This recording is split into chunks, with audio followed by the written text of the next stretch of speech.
Let's continue our chapter number 8, soil resources. Water, wind, these are the natural factors responsible for soil erosion. Now I'll tell you about the human factors responsible for soil erosion. Number 1 is deforestation. I think you people are aware of deforestation. So, deforestation clearly means cutting off trees on a large scale, right? So, due to this, we know what are the reasons for the deforestations because of increase in populations, modernization, industrialization, and the pressure on forest resources is increasing day by day. So that resulted in reckless cutting of trees in the forest, right? And the roots of the trees, they bind the soil and prevents the soil from erosion. But if you cut the tree, what will happen? If you cut the tree, the root will be uprooted, right? And root will be uprooted means the soil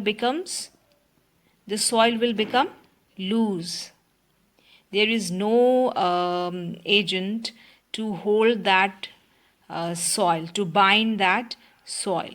So that is why deforestation is one of the human factors for soil erosion, right?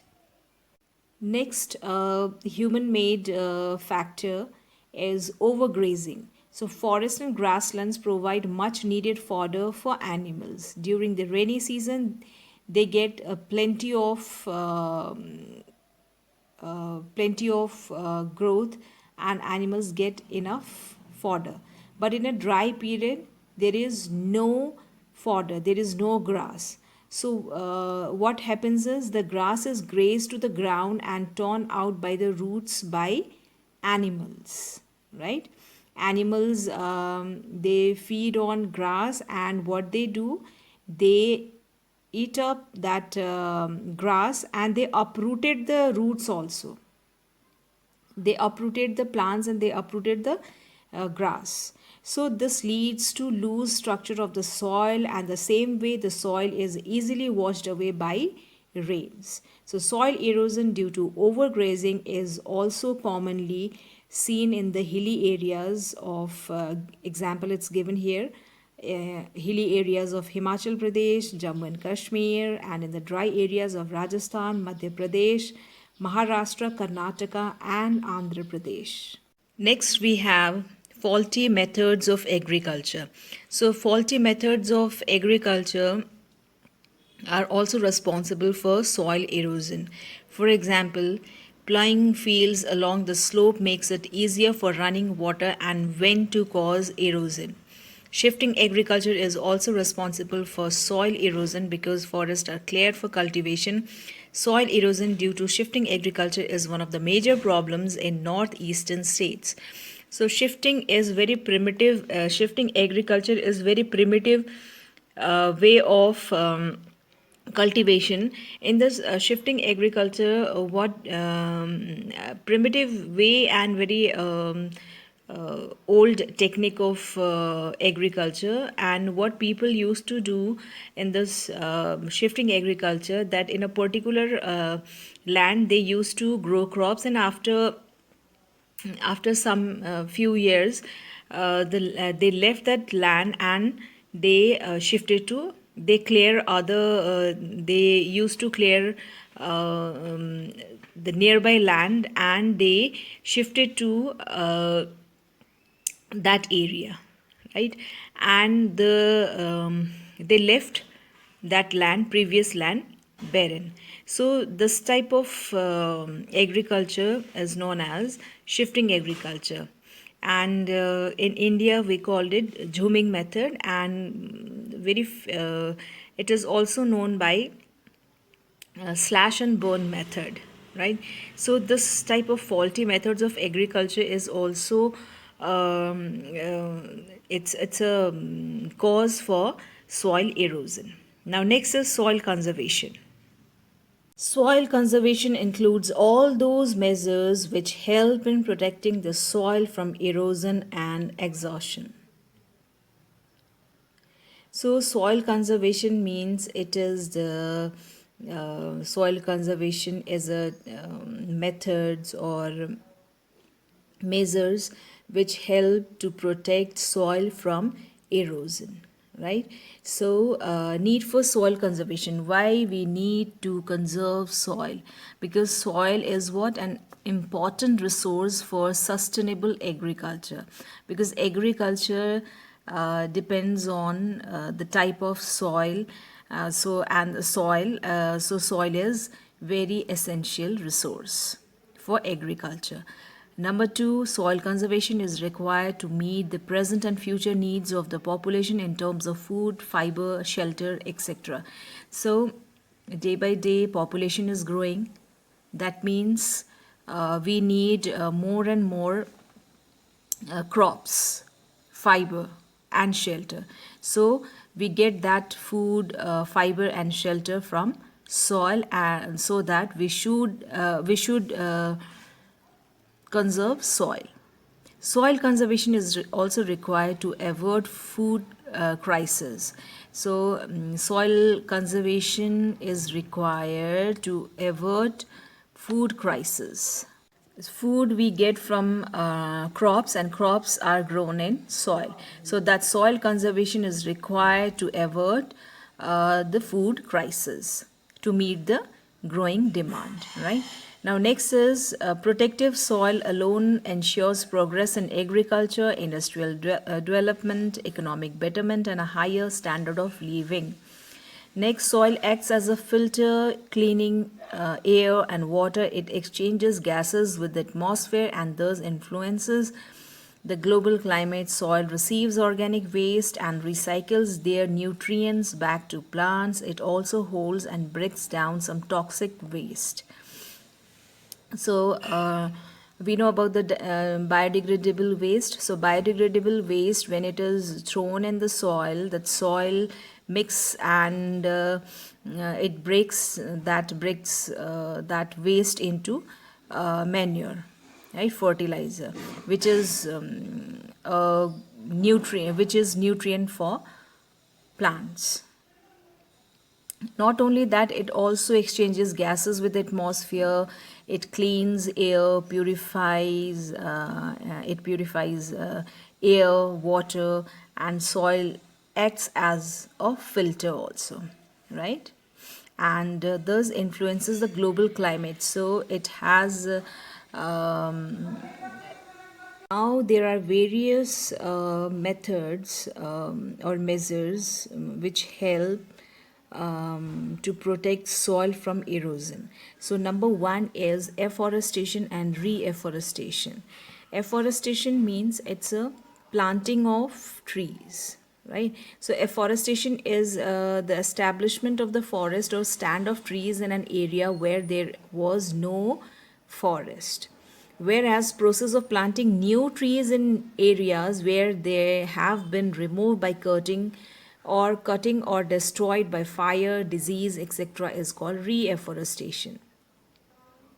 So afforestation is what? It's a planting of trees or the establishment of forest or trees in that area where there was no forest earlier, right?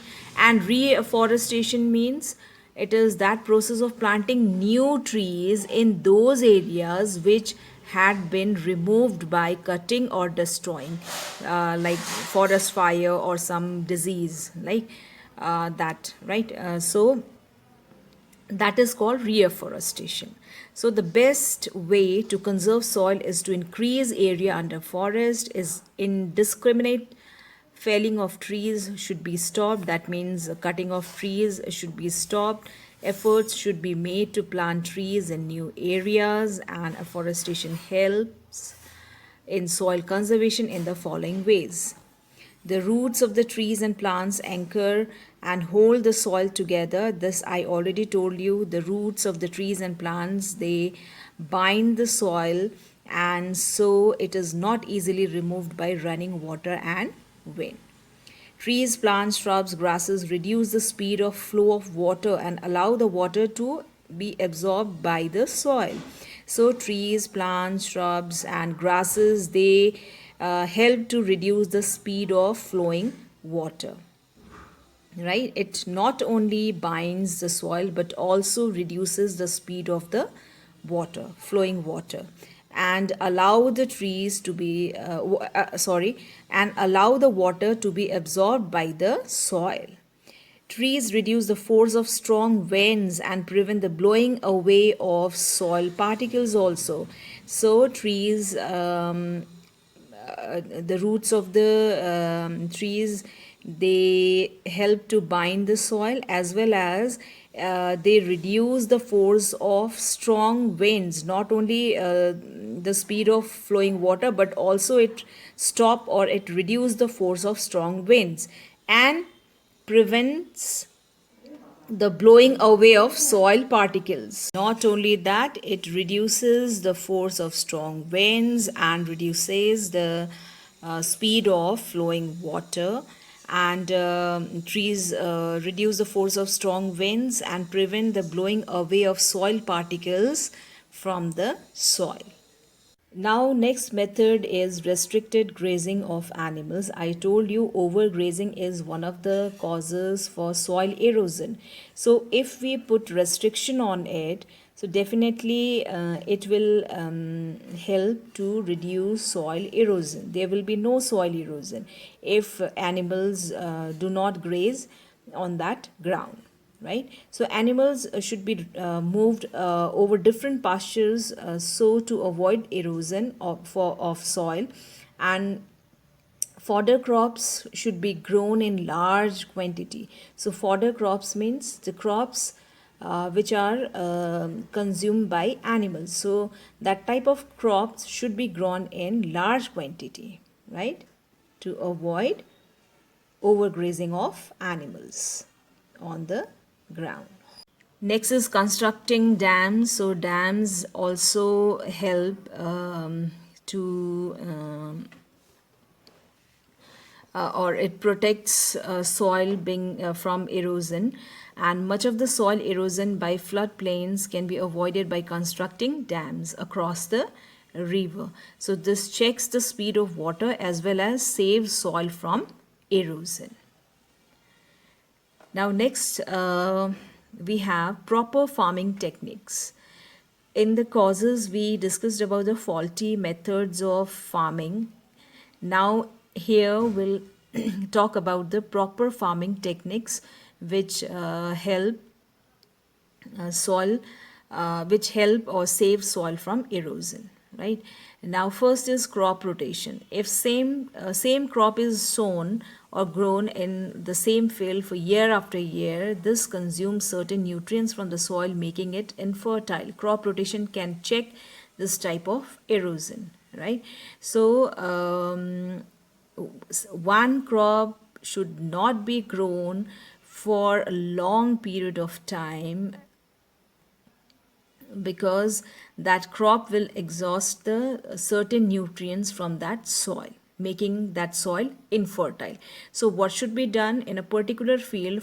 It should be divided into 3 or 4 parts. So dividing a particular land or a field or farm in 3 or 4 parts and growing different crops on it.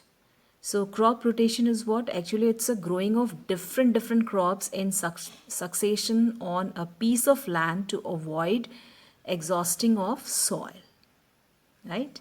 Okay, now the next technique is contour ploughing. Contour ploughing involves that ploughing along the outline of the field in a circular manner so that the soil prevents from being washed away by running water. Next, we have checking and reducing shifting agriculture through this regular checking and reducing shifting agriculture or zooming method of agriculture by persuading the tribal people to switch over to settled agriculture. So because this shifting agriculture is done by the tribal people only, right? So we need to have a regular check on these people, and they should be there should be a technique, or there should be given a proper arrangement for those people who can switch over that agriculture, shifting agriculture to settled agriculture. Next, we have terracing and contour